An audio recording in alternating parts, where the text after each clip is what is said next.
May iniinda pa ring ubot-sipon si Pangulong Bongbong Marcos. Pansin pa rin yan sa pagpaparangal niya sa ilang kawani ng gobyerno. Nakatutok si Ivan Mayrina. Halata sa boses si Pangulong Bongbong Marcos ang iniindang ubot-sipon nang magtalumpati sa parangal sa mga natatayang kawani ng gobyerno. I'm sorry, I have picked up what everybody else seems to have, which is a cough and a cold. But it will not slow me down. Bago ito, personal niya ginawad ang 3 antas sa mga parangal, ang Presidential Lingkod Bayan Award, ang Dangal ng Bayan Award at Pag-asa Award. Ang individual awardees nakatanggap ng 200,000 pesos sa premyo at 100,000 naman sa mga miyembro ng group awardee. May automatic promotion din sa mas mataas na ranggo.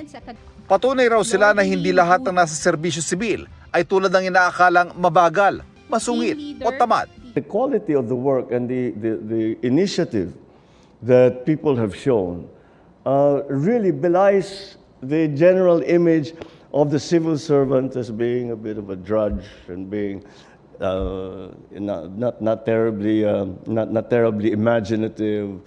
Pero kasabay ng papuri sa kanila, ang paalala sa iba para sa transparency at pananagutan sa pagtupad sa tungkulin at sa publikong pinagsisilbihan. Let us continue to live by our constitutional mandate that public office is a public trust. Mabuhay. Para sa GMA Integrated News, Ivan Mayrina, nakatutok, 24 oras.